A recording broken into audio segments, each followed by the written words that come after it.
And kung naaalala nyo, doon tayo naglakad na ano. Oh my God, tunay na tao. Yung nag-ano. And also, dito po, makikita nyo po ang mga Nakajima Islands. Tignan nyo, oh. Guys, yellow yan ha. Yellow. Dahil accidentally po itong nabuo. Mas malinis siya kumpara doon sa unang pinakita ko sa inyo. Hello guys! I'm back again with another video. At ngayon po sa video na to, tayo po ay magtutour na finally. And ang pupuntahan natin ngayon, to be specific, wait, babasahin ko.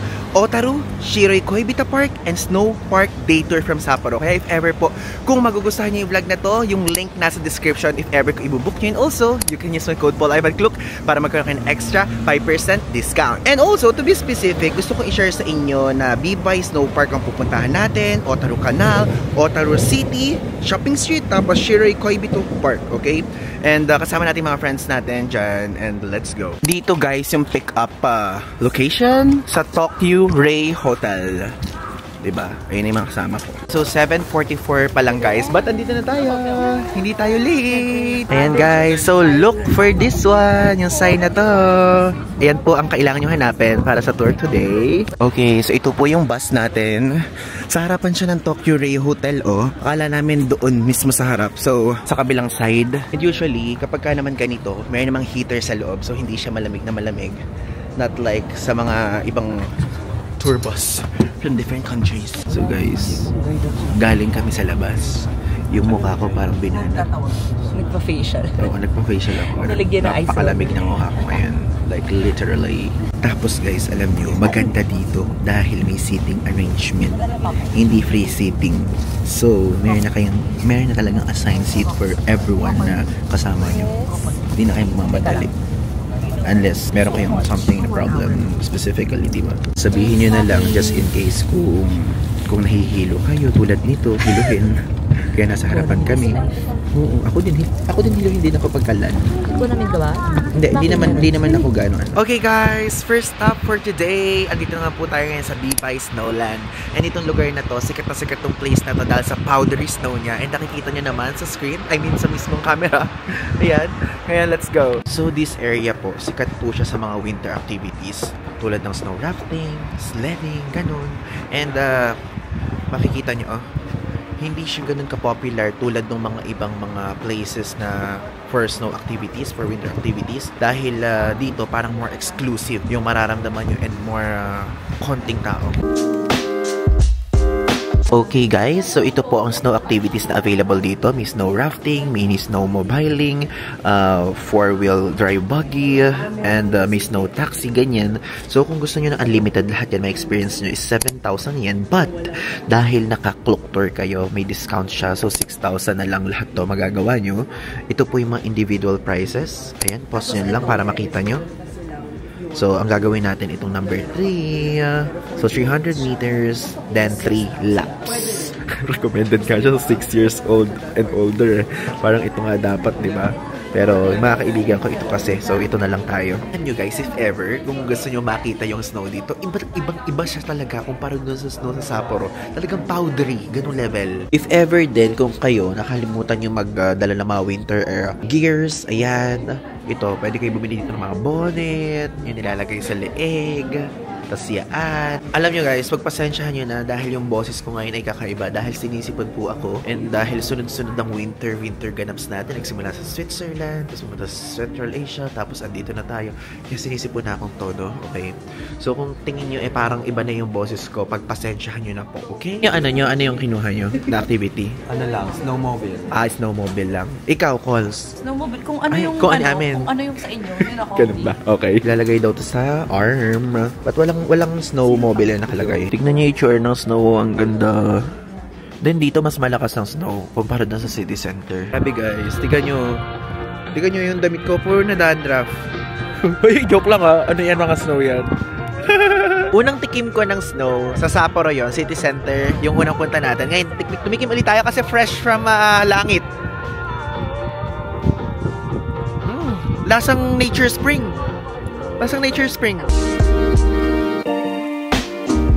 Hindi ba nakakasira ba to? Tingin mo to. Sarap naman ng snow. Parang yung snow naman hindi dito sa side ito, lasang absolute. Fresh, no? Fresh. Feeling ko, kailangan ko lang ng mga 1 hour. Puting-puti na ako. Abe, si Kuya Joe, oh, hindi man lang naglalagay sa buhok ng bonnet. Ay, kayo palang parehas. Meron ako. Oh, ede kayo na, kayo na snow person. Ito, papakita ko sa inyo. Medyo mahaba-haba yung nilalakad. Papunta doon sa parang activity area. Tingnan nyo, snow rafting. 1 km, guys, 1 km. Buti na lang talaga malamig dito. Kaya hindi tayo nagsasweri-sweri. Okay, guys, welcome na ngayon sa mismong Otaru Center. And nakakain na tayo ng lunch natin. Ito yung napili ng mga friends kong kainan. Ah, okay, there. Ito yung entrance. Ito pala. Oh. Ayan po ang menu dito. So, may hamburger steak. Yung hamburger steak here, 1,969. Though, I think ito ang makukuha natin, yung tax-free. Dahil, madami naman kami. And, ito, cheese hamburger steak set menu. So, 2,390. Ito chicken, teriyaki chicken, 3,280. Tapos ito lamb. Ayoko na ng lamb, guys, kasi kalalamb lang natin, di ba, sa Central Asia. So 2,980 yan. And ito naman steak again, 4,980. Ito naman Japanese black beef, 13,100. Oh my god, ang mahal. Pause nyo na lang. Yan. Diba? Tapos may mga mga sushi, ibang sushi.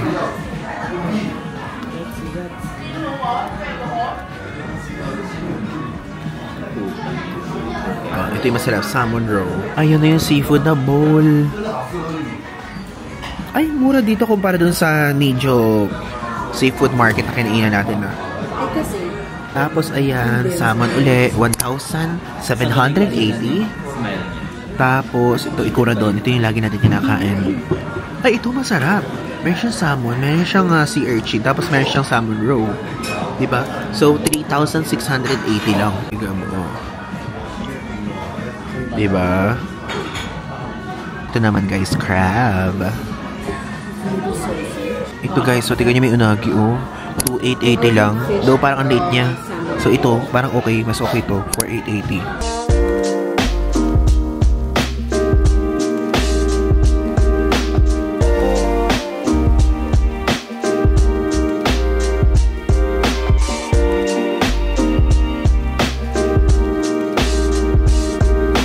Guys, so we're done na po kumain dito sa resto na to. And actually, if ever kung magkukluk tour din kayo tulad nung kluk tour natin ngayon, dadaling kayo dito. Okay? And also, ang kinain ko po dyan ay yung bowl na kung saan meron siyang sea urchin, meron siyang salmon roe, meron siyang salmon sashimi, and ginger. Yun. So far, nagustuhan ko naman siya. And i-rate ko siya na 9 out of 10 kasi mahilig naman ako. At the same time, raw lang naman talaga siya. And kung gusto niyo ng may sausawa, yun yung magpapalasa sa inyo, ganyan. And so far, again, kapag yung mismo tour na to ang ibubuk nyo, kumain kayo dito. At hindi naman siya ganun ka-pricey. Kasi mas pricey pa yung kinainan ko sa Nijo Seafood Market kumpara dito, okay? So dito mas mura. Doon ako na-shock sa part na yun dahil touristy yung lugar na to, pero mas mura dito. But, inisip ko ganun. Kaya tingin ko sigurong mura dahil malapit po ito sa seafood area. Ayan. I mean, malapit siya sa tawag doon? Sa isdaang area. Ayan. Okay, so we're currently here sa Otaru area and behind me, makikita nyo po yung Otaru Canal and ito yung Tourist Information Center and dito sa side na to, makikita nyo ay meron dito ang temperature counter or meter na kung saan 0.1 degrees Celsius here. I mean, ayan, 0 na. Malapit na mag-negative. And I think hindi siya point. Yun lang talaga, 1 lang talaga, ganun lang ata I think. Dito sa side na to, pwede kayo dito bumili ng mga takoyaki, and dito meron mga drinks, meron mga draft beer, 400 yen po ang presyo, ayan. And just in case, kung nag-iisip kayo kung pwede magpalipad dito ng drone, bawal po. No drone zone ng Otaru. And also, additional fun fact about dito sa Otaru, guys. Itong Otaru, once siya na kung saan sikat na trading port dito sa Japan noong late 19th and early 20th century. If ever, kung gusto niyo po mag-DIY, pwede kayo mag-DIY dito. And yung sasakyan yung train station is from Sapporo Station going here. Ilalagay ko dito sa screen. But now kasi, nag-tour tayo kasi yung mga friends natin, kasama natin. So if ever naman, kung magugustuhan niyo yung tour na to, isilalagay ko naman yung link sa description. Itong area na to, sa super ganda dito sa banking and finance industry, ito po ay tinawag na Wall Street of the North, okay? Ito po yung mas close-up look ng Otaru Canal. And kung naaalala nyo, doon tayo naglakad na ano. Diba? And iba yung vibe na binibigay nito kapag ka summer ha. So if ever, kung gusto nyo naman ng summer, pwede kayo magpunta dito. Hey guys! Muli tayo ng ice cream dito sa Japanese Matcha Sweet Sawa. Okay? So 660 yen to. Okay, let's taste it. Ang sarap! Lasang matcha talaga siya. Ayun yung pagkamatcha niya, matamis na may halong mapait. Which is yun talaga yun. And mas nangingibabaw yung pait nga na factor. Pero matamis pa din. Hindi yung parang hindi na masarap na level. Ganon. So balance siya. And alam nyo, pinipilahan po ito. Pero saglit lang naman kami pumila. Parang 15 minutes lang. Dito ito matatagpuan sa Otaru area lang din. Tapos ito po, yung Otaru Old Shopping Street. Yan. Madami ding tao. Bibigyan kayo ng time here if ever. Kapag pupunta kayo dito, mag-stop. So far guys, ang i-rate ko dito is 8.5 out of 10 kasi meron na ako natikman na mas masarap pero masarap pa rin naman siya and worth it yung price for me. And ikaw?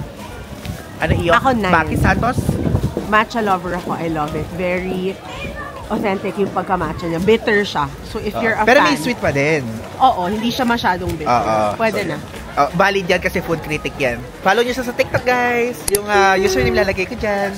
Alam nyo ngayon ko na-realize, ang lamig-lamig na pala dito. Tapos nag-ice cream pa kami. Diba? Tapos dito guys sa area na to, ang amoy Oishi. Ano rating mo Kuya Norm? Kuya Chuck? Mas masarap yung rich. Yung rich? Yun, ang sarap ng rich, grabe. Dito? Yung yung mochi. standard sakto Ito ba, magkamukha ba yung atin? Oo, standard to. Magkano yung rich? 770. Ito 660. Kasama siyang kasamang mochi. Rate mo yan. Anong rating mo dyan? Oh my God, 10 out of 10. 10. 10. I love it. Ito 8.5. So yung rich na lang bilhin nyo daw. Wow! Okay guys, so now we're here currently sa Music Box Museum. No, kung saan sa loob dito pwede kayong bumili ng mga iba't ibang uri ng music box. At kung naaalala nyo at napanood nyo yung previous vlog natin dito sa Sapporo, bumili po ako nun. But now hindi na tayo bibili kasi meron na tayo. Ngayon, i-share ko sa inyo itsura sa loob para mas updated na version.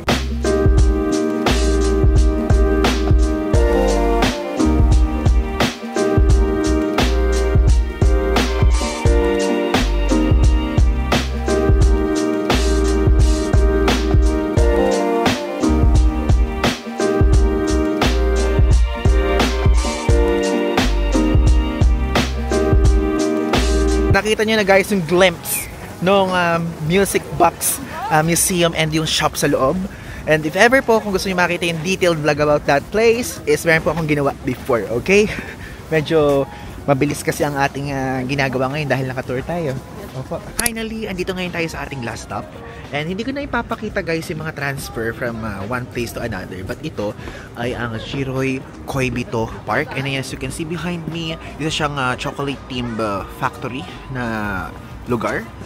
And hindi ko alam kung anong makikita dito to be honest.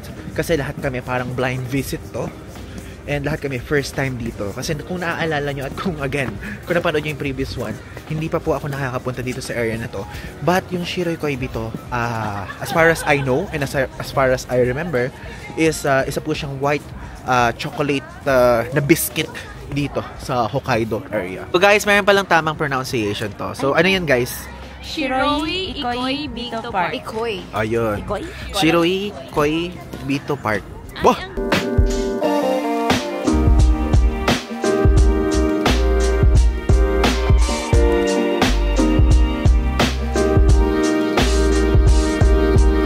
Ay, mayroong pagganap guys! Wow, sakto yung dating natin! Ang galing! Ay, tunay bang tao yun? Oh my God, tunay na tao! Yung nag-tututututut. Ay, hindi pala tunay. Sorry guys. Sorry. Mukha kasing tunay ba? Ay, hindi tunay. Kasi doon hindi tunay sa side na yun. Pagpasensya nyo na po ang aking mata dahil malabo talaga siya. Kahit nakasalamin ako, di ko pa rin makita naman yung pinakadulo na yan. Ever kung pupunta kayo dito is iba't ibang theme ito. Merong minsan seasonal flowers yung makikita nyo dyan. Pero now, covered siya ng snow. Kasi winter season tayo nagpunta.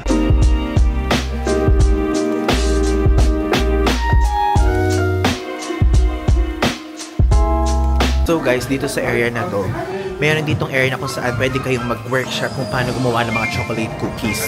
And ganyan hinahanap namin kung saan siya. Kasi super gabi na din. And ang advantage naman nun, kapag kagabi, napakadaming ilaw, napakadaming iba't ibang lights, color ng lights dito. Wow!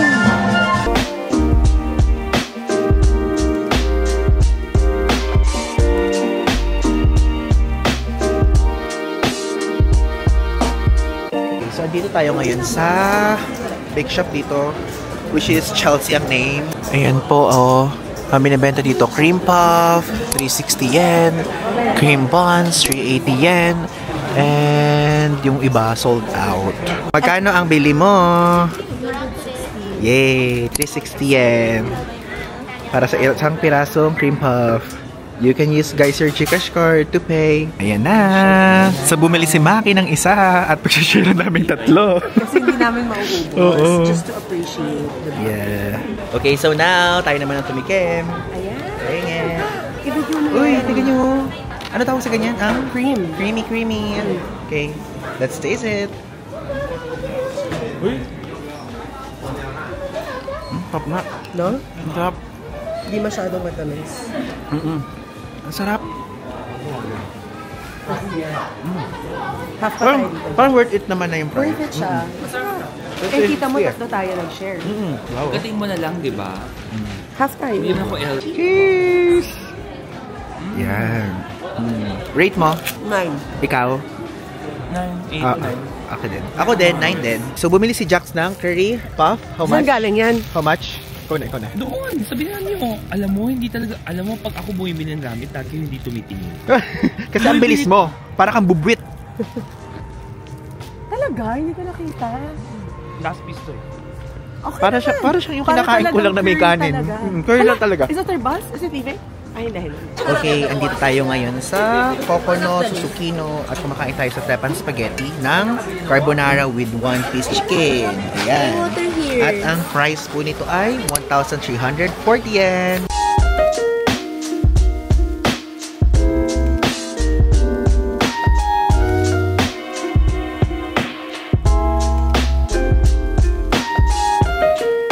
Okay guys, so today's another day at ngayon po isang panibagong tour na naman ang ating gagawin. And if ever starting dito at kapag ka nagustuhan yan ay pwede i-book through the link below and mayroon akong code ay lalabas sa screen. And ngayon po gusto ko na i-share sa inyo yung sipon ko ay lumala na ng slide. Opo, kaya yun, okay lang naman. Nagagamot pa naman siya. And let's go na! Dito sa Odori Station, exit 31 yung meet-up point nito. I think ito yung bus namin. Yeah, ito nga. Hello guys! So, dito na kami ngayon sa bus. At ngayon, i-explain ni Maki kung saan tayo pupunta. Saan ba tayo pupunta, Maki Santos? Paano naman newscaster? Ganyan talaga. So today, pupunta kami sa Lake Toya. And then, Jiyubugakani. Parang Noboribets. Okay. So, din siya, medyo outside the central. It's more nature, sightseeing. Tapos meron din daw bear farm na pupuntahan. So, saan yung meeting point and yung duration ng trip? Gano'ng kahaba? Nasa kami ngayon, Odori Park. Dun sa may tower, dun yung meet up. Tapos ito yung tour guide namin. Tracy. Ayan. Busy si Tracy. Hanggang anong oras tong tour natin? Actually, parang full day? Whole day din siya. Full day until tour. 4 lang. Oh. 6. Ay, until 6 p.m. 6. Ay, pero mahaba Anong oras yung meet up? Kasi madami tayong pupuntahan. Oo. Merong Lake Toya. 8 to ayan. Yun na. Mamaya na lang. Okay guys, tingnan nyo. Red nose na ako. Nahawa kasi ako kay Maki. Hindi ba yun talaga? Nahawa sa Pero alam nyo, iniinom namin itong vitamin C. Kasi sobrang lamig talaga. Ako na medyo okay na ako. Si Ivan, recovery. Recovery naman. Pero baka by tomorrow.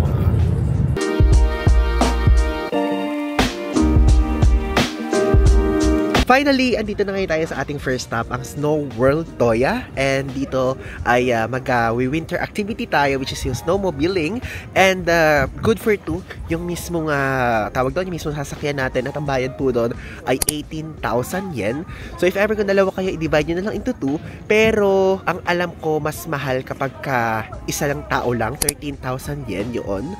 And okay lang naman na good for two para meron tayong pa-share. And let's go! Let's try it! Partner natin dito sa ride na to ay si Birthday Girl! Happy birthday! Ako magdadrive for you. Ayan, okay. And your life is, it says 2 people. yeah. And guys, mamaya, clips from Insta? 360. 360 yung makikita nyo. 3S. Yeah! Ayan guys, nakikita nyo dinedemo kung paano gamitin. Ang laki compared dun sa previous one. Okay, now andito ngayon tayo sa Lake Toya and behind me, nakikita nyo po siya. And gusto ko lang i-share sa inyo na ito po ay isang caldera lake. And ibig sabihin ng caldera lake is na-form siya because of the volcanic eruption noong 110 years ago. And also, ito, kung makikita nyo, kahit winter, hindi po siya naninigas o hindi siya nagiging frozen lake or something because sa geothermal thing. Ganon. Tapos if ever, kung gusto nyo, meron dito tingko 100 yan na binocular thingy. And also, dito po, makikita nyo po ang mga Nakajima Islands. Ayan. So, dito sa loob ng lake nyo yun matatagpuan. At meron po ditong malapit na active volcano. Ang name ng mountain na yon ay Mount Usu na kung saan nag-erupt siya noong 2000.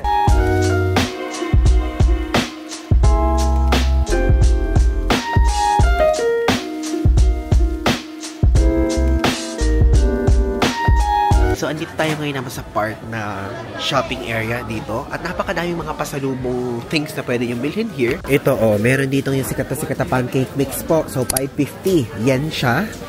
And dito, meron mga yung mais. Ano siya? 930 yen. So, 6 na piraso. And ito po, biscuit. Tignan nyo naman. Ano naman siya? 1,300 yen. Tapos, ito naman ay 812 yen. Ang sabi din dito, ang famous daw ay ang yogurt products nila. So, ito po, ayan, yung yogurt na plain, 500 grams. So, 600 yen siya. Then, itong maliit ay 290 yen. And meron din silang strawberry and peach na flavor. So, ang price naman ito, yung malaki, 630 yen. At yung maliit, 320 yen. At meron ding banana, 330 yen. Then yung malaki, 680 yen. Ito din yung famous na ice cream dito sa Hokkaido. Merong brown sugar, so 350 yen. Pasensya na nag-flicker ha, inayos ko na sa settings, pero ganun talaga. Yung almond chocolate is 350 yen. Tapos yung matcha, 350 yen. And lahat, 350 yen pala. Lahat ng flavor, may caramel nuts, may honey, may Hokkaido milk. So itong Hokkaido milk ay, ito yung parang pinaka-original one. Then, meron double chocolate, 350 yen. Ito guys, sinasabi ko sa inyo, yogurt drink na plain. Ayan, 290 yen po ito. And 200 grams siya. Okay, let's taste it. Ganun lang pala. Super easy. Tapos ito. Okay. You do it for me.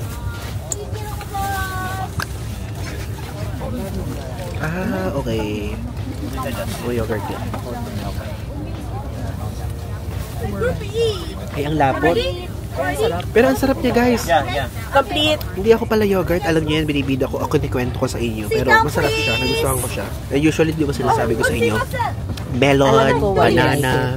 Hindi siya super sour. Hindi siya masyado maasim. Ako gusto ko sour, pero ito masarap. Masarap siya. Cheers. Sarap. Cheers. Cheers. Okay, so ang next stop natin ngayon is ang Nobo Ribetsu Valley o Hell Valley na tinatawag. And guys, gusto ko lang i-share sa inyo na dito sa area na to ay meron ditong kayong maaamoy na Sulfur. Yeah, sulfur. And aside from that, according kay Archie. And dito po ay tawag doon yung mga hot spring areas, napakadami dito sa Nobo Ribetsu. But this one, ang pinaka-famous na area sa area na to ay Hell Valley. Okay. So, sinishare ni Archie na yung mga sulfur daw. In Marinduque, mayroon daw sa kanila noon na nakakagaling din daw siya ng mga skin problems ba. Pero bawal ka na dun ka ng ng babad. Parang dip lang. Tas super quick lang. Andulas, ayun na si Archie. Paano tayo access? Wait. Okay, so bumaba po kami dito. Dito sa area na to, amoy itlog na talaga siya. Like literally. Ito yung view na makikita nyo. Yung tiga niya mausok. Diba? And amoy sulfur. Grabe. Ang lakas Parang nga siya. Ito yung, so far, ito yung snow na experience ko na napakalalaki ng pieces. Yeah. Diba? Hail vibes, guys. Hail vibes. And kanina, medyo maliwanag pa doon. Like, yung visibility levels, nakikita pa. Pero, ayun, medyo malabo-labo na now. And alam nyo guys, to be honest, worth it naman tong tour na to. Medyo mabilis ko lang siyang naipakita sa inyo ngayon. Kasi medyo fast-paced siya. Like, aside from gusto kong i-immerse kay self natin is nag-enjoy din tayo sa moment. Dahil kasama din natin yung friends natin. And napakaganda din ng part nito. kapag if ever pupunta kayo dito ng winter, though hindi ko alam kung ano itsura niya kapag ka-summer. And also, yung pinuntahan natin kanina, okay din siya. So yun guys, yung nag-enjoy ko, yung nag-snowmobile din tayo, tapos ito. Then actually, ito na yung parang second to the last stop dahil mamaya pupunta naman tayo sa Ice Festival area na kung saan sa ganitong buwan nyo lang ma-experience. So if ever din, kung magpupunta kayo dito sa Sapporo, make sure na magpunta kayo dito ng first week ng February para maabutan nyo, okay? So ngayon, let's go. Let's take a picture with friends na.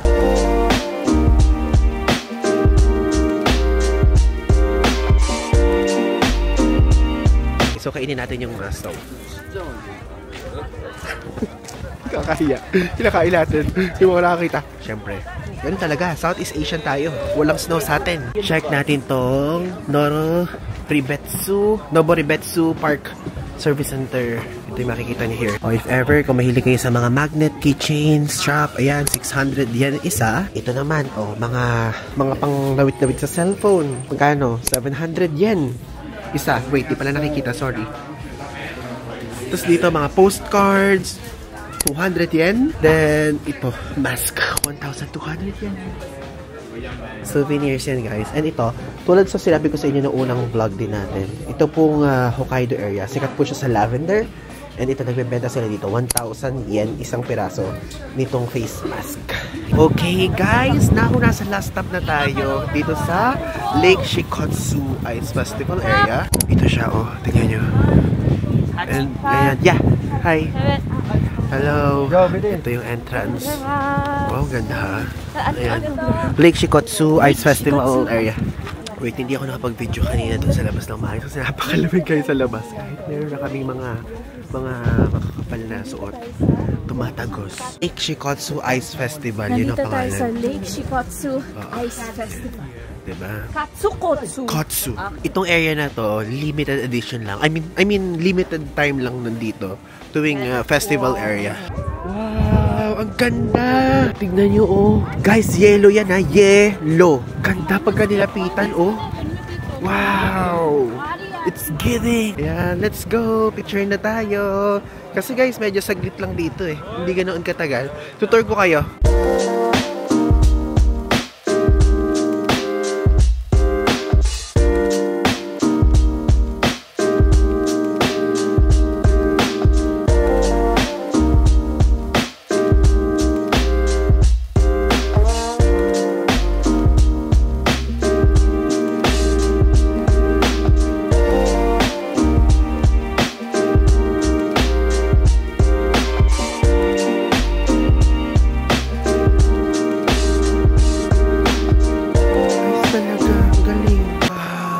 Nakaka-amaze guys ha, to be honest, kasi ice siya. Like ice.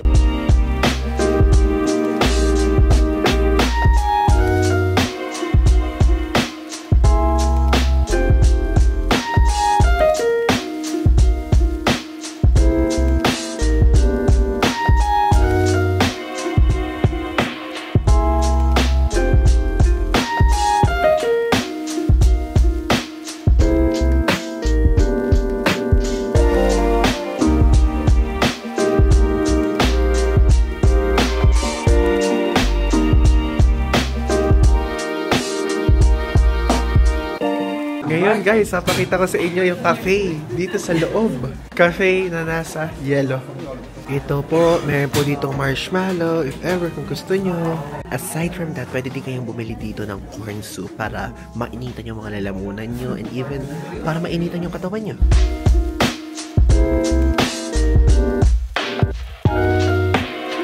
Okay, so andito tayo ngayon sa Sekai Yakiniku World Champion.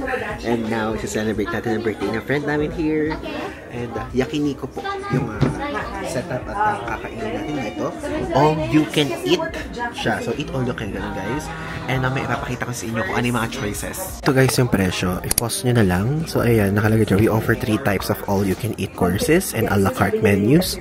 And standard yung atin. So, ang presyo po is 5,700 yen. Merong Premier, 6,600 yen. And Champion, 7,800 yen. And kapag under 5 years old is free. And yung 6 to 12 is mas mababa ang presyo. Ito po yung pagkakaiba. Okay? Check nyo na lang yung Black Standard. Tapos Premier Black and Red. And yung Champion Black red, and green.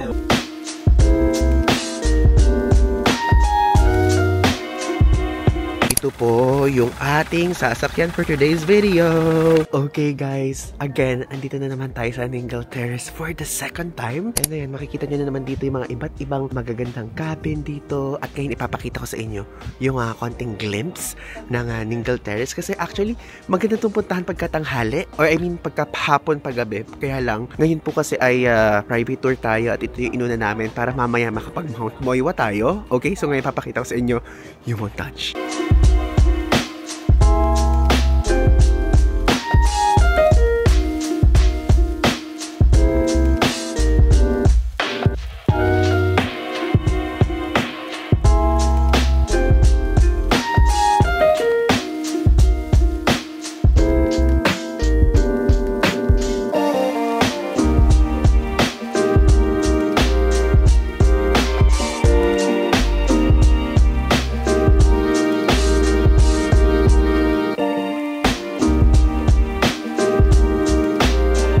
Guys, maybe tatanungin nyo sa akin, ay man, winter, so meron dyang snow. Paano kapag ka naman summer or kapag ka naman autumn or spring? Gusto ko lang i-share sa inyo na kapag ka naman spring, summer, ganyan yung mga vibe is ang magiging itsura dito is color green, green, green, ganyan.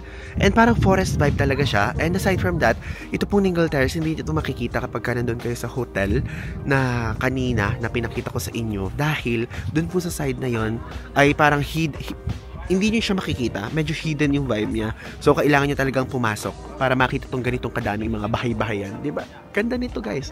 And kapag pupunta kayo ng Hokkaido, make sure na mag-stop kayo dito sa Furano area. Kasi aside from mag-i-ski, mayroon din kayo dito mga iba pang pwedeng mahanap. Malapit din dito yung Shirahige Waterfall. And malapit din dito yung Blue Pond na kung saan mamaya pupuntahan natin yan. Next up, we are here sa Shiragane Blue Pond. And let's go po. Tayo po umakyat na para makita natin yung sikat na pond na to. Medyo mahaba guys yung lalakarin, no? From there sa mismong parking area. Actually, this pond guys is super natural. Natural siya pero may part na parang man-made din. Dahil accidentally po itong nabuo after gawin yung isang dam na kung saan nagpe-prevent ng mga mud from Mount Tokachi's eruptions. Tingnan nyo, meron din dito mga bilihan ng ice cream. Di pa natin natatryan until now. Yung mga kasama namin, ang bibilis maglakad. Buti na lang, andito si Kokoy Lim. To love is to be considered. Yeah.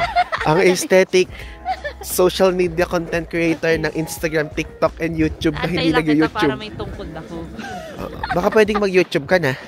Nag-YouTube naman ako. Oh, yan. Promote your YouTube. Guys, subscribe kayo sa Kokoy Diaries. Oh, guys, ito gusto ko lang i-share sa inyo since bago niya siya nakita. Ay, hindi. Third time, no? Ano? Nakita ka na nila sa Taiwan at Chiang Mai eh. Ay, So, siya po. Na-post mo na ba? Na-post ko na yung Chiang Mai, kaya lang very quick lang kasi yun. So, gusto ko lang i-share sa inyo kung gaano po karo yung vlog natin.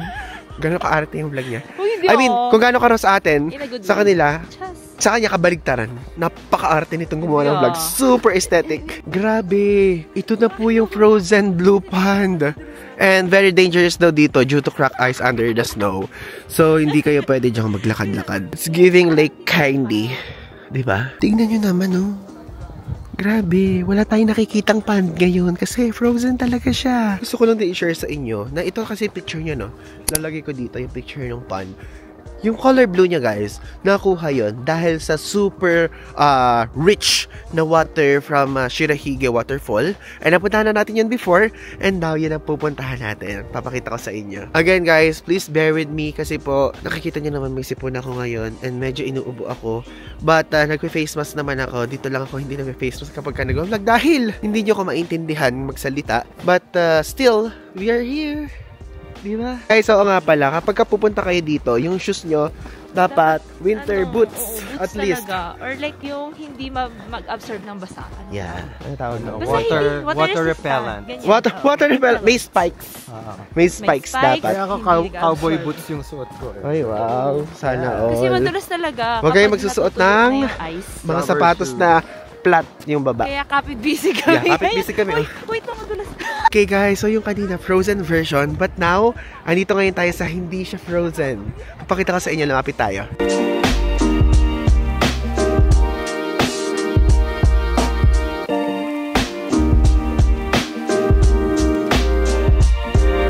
And also guys, gusto ko lang din i-share sa inyo na itong area na to, yung pond na to, naging famous siya internationally dahil po ito, yung mismong pond na yan ginamit na wallpaper ng Apple before.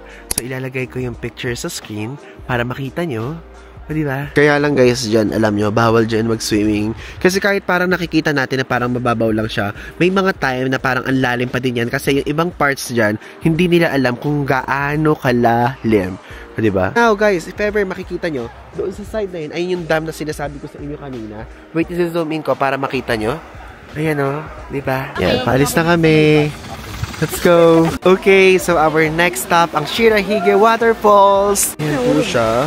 As you can see, yung falls na pinuntahan natin din before. Diba, ang ganda guys? So, ayan po. Diba? Wait, hindi makita. Wow. Tapos guys, gusto ko lang din i-share sa inyo na ibig sabihin ng Shirahige ay white beard, okay? So, ibig sabihin ng white beard falls. Kasi yung parang pagbagsak niya, parang beard shape. Ayan na, tignan nyo, diba? Tapos, aside from that, yung tubig po dyan ay connected po dun sa blue pond na pinuntahan natin kanina. At super rich ng water na yan. If ever po kung pupunta kayo dito ng sunset, ganyan, or after sunset, is meron dito ang kulay. Like if ever, kung pupunta kayo ng gabi, merong ilaw dyan na parang color blue, ganyan, color white. Yung talagang parang magiging magical yung vibe niya. Dito naman guys sa area na to, makikita nyo, mas malinis siya kumpara doon sa unang pinakita ko sa inyo. Yung water dun sa falls, dito siya dumadaloy.